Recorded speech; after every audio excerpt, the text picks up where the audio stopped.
नमस्कार दोस्तों, आज बात करते हैं हम कैसे जब पोजीशनिंग स्ट्रांग हो जाती है या अपनी पहचान बहुत स्ट्रांग हो जाती है तो क्या वो प्रॉब्लम खड़े कर सकते हैं। हम तो सब कोशिश कर रहे हैं कि अपना ब्रांड स्ट्रांग हो, अपनी पोजीशन स्ट्रांग हो, लेकिन अगर वो बहुत स्ट्रांग हो जाती है तो क्या प्रॉब्लम हो सकता है वो हम देखेंगे। दो स्टोरीज। पहले मैं आपको ले चलता हूँ टाटा नैनो। उसके पहले आपको एक तारीख ध्यान में रखना होगा, 22 मार्च 2008।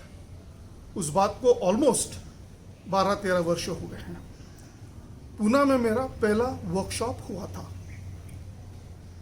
और उसी दरमियान टाटा नैनो लॉन्च होने वाली थी। 3-4 महीने की बात है, फिर बाद में थोड़ा डिले हो गया था।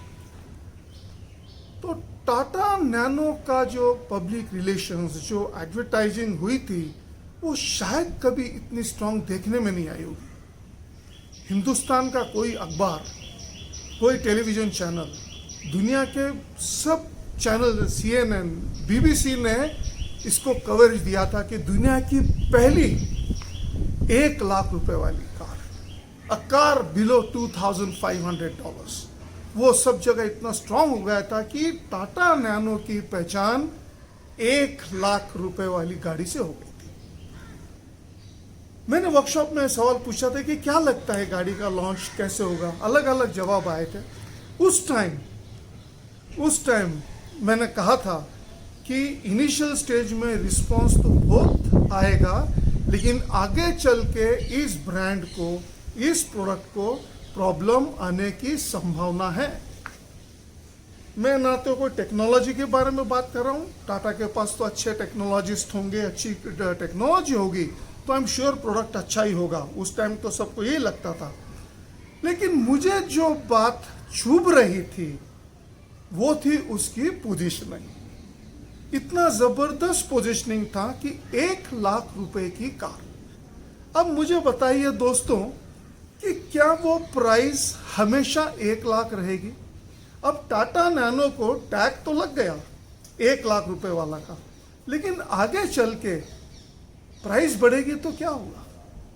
और मेरे हिसाब से वही होगा। अब सोचिए सर, आप कस्टमर के हिसाब से आप सोचिए, आपके दिमाग में अब ये बैठ गया है कि टाटा नैनो 1 लाख रुपए की गाड़ी है। अगर आप शोरूम में जाते हो, बोलेंगे साहब ये फुल्ली लोडेड कार है, इसमें ये है, ये 1,80,000 की है, या समझो कम लोडेड होगा तो या 1.25 लाख रुपए की है। आप क्या सोचेंगे, यार 1 लाख रुपए की गाड़ी के लिए मुझसे 1.5 लाख रुपए क्यों मांग रहे हैं। होगी आपके मन में शंका उत्पन्न। मेरे हिसाब से वो एक चैलेंज था कंपनी को उस 1 लाख रुपए से बाहर आने का। आगे चल के और कुछ बातें होगी, उसमें हमें आना है। मुझे तो सिर्फ ये बोलना है कि पोजीशनिंग के साथ अगर हम रह नहीं सकते, अगर हम पोजीशनिंग को सस्टेन नहीं कर सकते, तो उस पोजीशन से हटे जाना बेहतर है। क्योंकि हम प्रोडक्ट बदल सकते हैं, लेकिन लोगों के दिमाग में एक बार वो फिट बैठ गई तो वो निकलना बहुत मुश्किल हो जाता है। चलो, ये तो हो गई टाटा नैनो की बात। अब आपको एक दूसरा उदाहरण देता हूं जिस ब्रांड से मैं जुड़ा था। पूना में 1962, मतलब आज 60 साल हो गए, एक ब्रांड हुआ, प्रवीण मसाले वाले। इतनी पहचान उनकी बन गई थी, आगे चल के 40 सालों में, 45 सालों में वो मशहूर हो गए थे उनके अचार के लिए और उनके कुछ चुनिंदा मसालों के लिए। ठीक है, और मैं उस ब्रांड से जुड़ा था। मैंने काफ़ी 30-35 साल से मैं उस ब्रांड पे मैं काम कर रहा था। आगे चल के जब नई पीढ़ी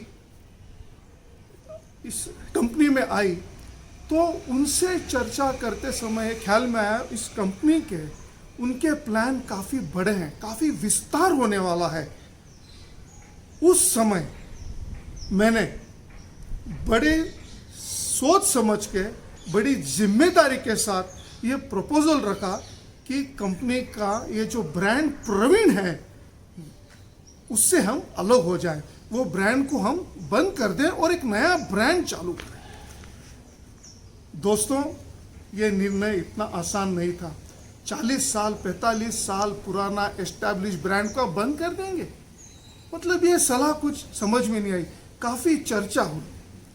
मेरा सिर्फ कहने का मतलब यही था, और उसके पीछे का कारण यही था कि प्रवीण ब्रांड बहुत स्ट्रांगली अचार से जुड़ गया था, और बाकी के भाइयों ने भी अलग अलग उनके प्रोडक्ट लाने की कोशिश कर रहे थे। शायद उन पे भी वो ब्रांड वो इस्तेमाल कर सकते थे। और अगर इस कंपनी को उनको मसाले अलग अलग टाइप के ब्लेंड्स अगर बनाने हैं, तो मुझे कहीं तो लगा कि शायद प्रवीण ब्रांड ये इतना कंपनी के लिए एडवांटेज वाला नहीं होगा। खैर, मेरे शायद विचार कंपनी के मैनेजमेंट को पसंद आए होंगे, और कंपनी ने उनके प्रोडक्ट का नाम बदल के प्रवीण से हटके उन्होंने बनाया सुहाना। दोस्तों, आज 12-15 साल उस बात को हो गए, और बहुत खुशी है, मुझे अच्छा लग रहा है देख के कि ये कंपनी के जो उन्नति हुई है, जो उन्होंने प्रोडक्ट की जो रेंज बनाई है, जो टर्नओवर वो हासिल कर रहे हैं, उनका मैं प्लान देखा हूँ, ज़बरदस्त प्लांट है उनका। लॉजिस्टिक्स का मैं उनके जो जिस हिसाब से वो डिलीवरी डिस्ट्रीब्यूशन कर रहे हैं, बहुत मतलब आनंद हुआ मुझे इस बात का। खुशी है कि वो जो नया ब्रांड लाने में उसका थोड़ा फायदा जरूर हुआ होगा। मैं यहाँ नहीं रुकता हूँ। अब प्रवीण सुहाना हो गया, और सुहाना में बहुत सारे प्रोडक्ट्स आने लगे हैं। चलो, स्पाइसेस है, मसाला है, ब्लेंड है, वो सुहाना के नाम से आ रहे हैं, वो अच्छी बात है। अब कंपनी ने कप्पा भी बनाए हैं, कप्पा जिसको वो बोलते हैं, जिसमें वो पोहा है, उपमा है, आप गर्म पानी डाल दो रेडी हो जाएंगे, और इंस्टेंट मिक्सेस भी बनाए हैं। और ये तीनों अब कैटेगरी मेरे हिसाब से 3 कैटेगरी है, स्पाइसेस है, कप्पाज है, और इंस्टेंट मिक्सेस हैं। अब ये तीनों सुहाना के नाम से चल रहे हैं। तो ये एक सोचने वाली बात है, आगे चल के अपने को देखना है कि क्या ये अच्छा रहता कि सुहाना के साथ साथ और 2 ब्रांड कंपनी क्रिएट करती, एक कप्पाज के लिए और एक इंस्टेंट मिक्सेस के लिए। देखने वाली बात है उसको क्या एडवांटेजेस हो सकते हैं, और बाकी के जो कॉम्पिटिटर्स आने वाले हैं उनके लिए एक बड़े ब्रांड से टक्कर लेना या 3 छोटे ब्रांड से टक्कर लेना, वो देखना अपने को पड़ेगा।